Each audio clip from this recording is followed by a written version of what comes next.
Assalamualaikum warahmatullahi wabarakatuh, sobatku. Apakah pemilih dalam memilih itu punya tanggung jawab moral?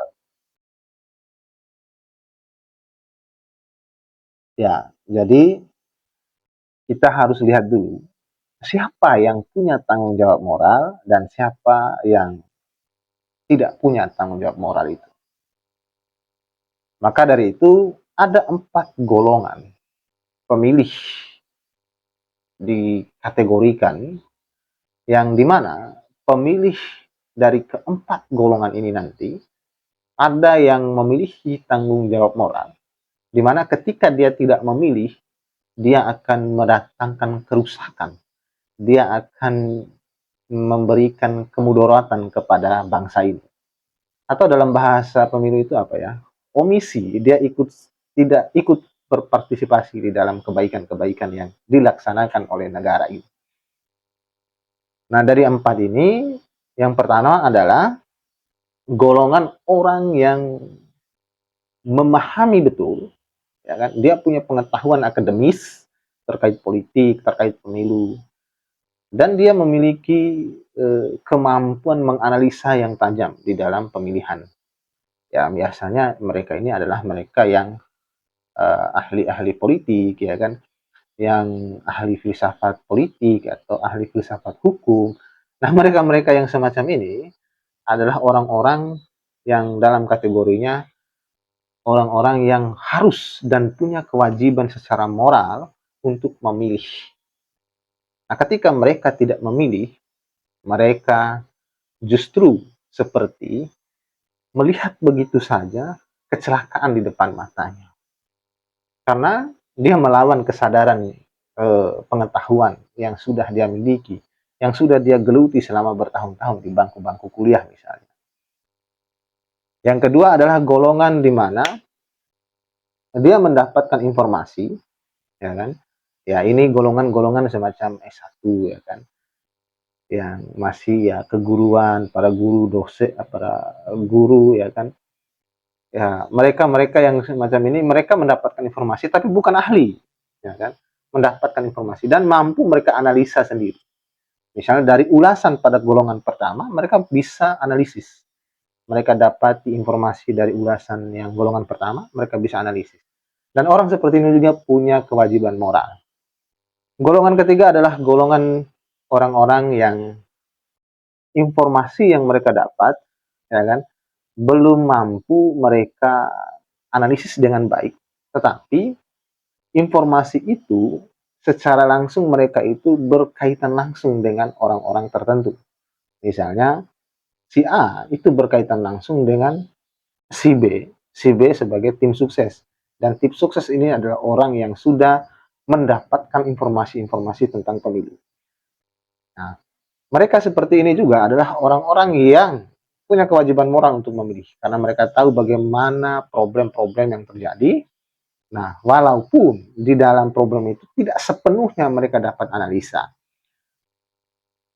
Nah, golongan yang keempat, teman-teman, adalah golongan di mana mereka tidak mendapatkan informasi apapun terkait pemilu. Mereka tidak mendapatkan perihal apapun atau petunjuk apapun terkait pemilu. Nah, pertanyaannya, ada nggak golongan seperti ini di negara ini? Dengan berkembangnya teknologi informasi dan berbagai macam upaya KPU untuk menyebarkan informasi, sosialisasi, dan sebagainya.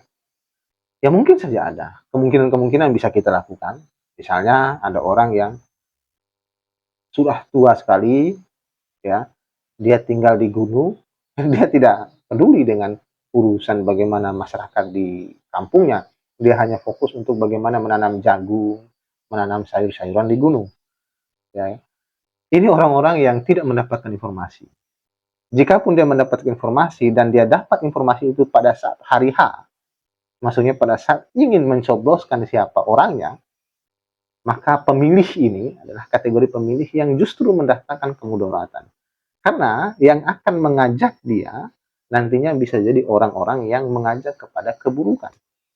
Tanpa dia memahami secara baik, ya kan, bahwa pilihan ini, dia menjatuhkan pilihannya adalah kepada orang-orang yang dia yakini Bagaimana yang saya sebutkan pada video awal tadi, bahwa harus menjadi pemilih yang baik itu.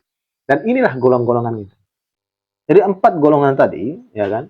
Pada golongan keempat juga, nah selain orang-orang yang misalnya kerja ya di gunung ya tidak tahu informasi, ya ada juga yang mereka yang isolasi diri, tidak mau melihat dunia luar. Mereka masuk pada misalnya sosial fobia atau apalah banyak hal ya. Dia mengurung dirinya di dalam kamar, dia tidak mau keluar. Nah, ini juga orang-orang yang tidak dapat informasi, ya. Atau ya sekalipun dia ada misalkan kan ada HP misal gitu, ada televisi ya, itu mereka hindari karena ada fobia, ada trauma yang mereka alami. Ya, ini kemungkinan terjadi.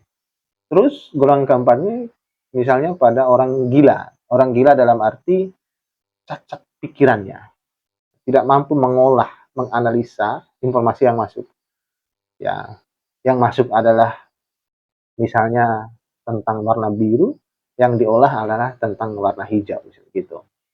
Ini cacat pikiran. Ya, jadi bukan disabilitas semacam dia buta, bukan. Tetapi pikirannya cacat. Nah, itu 4 golongan. Nah, pada golongan 1, 2, dan 3 itu teman-teman adalah golongan yang dimana secara moral mereka harus memilih. Dan karena dia memiliki kewajiban secara moral, mestinya dia memilih secara baik. Ya, mestinya dia memilih secara baik. Nah, kalaupun dia masuk pada golongan keempat, justru yang masuk golongan keempat ini, dia kalau memilih, dia tidak mendatangkan apa-apa, tidak memilih juga, golput juga tidak masalah. Tetapi dalam 3 golongan tadi, dia golput, dia masuk pada omisi. Omisi itu maksudnya adalah dia ikut berpartisipasi dalam eh, sesuatu yang tidak baik di negara ini. Jadi harus memilih, menganalisa dengan baik, dan kewajiban moral untuk memilih itu mesti kewajiban moral memilih dengan baik pula. Jadi sekian, semoga Anda tidak bosan. Terima kasih sudah mendengarkan. Billahi taufiq wal hidayah. Wassalamualaikum warahmatullahi wabarakatuh.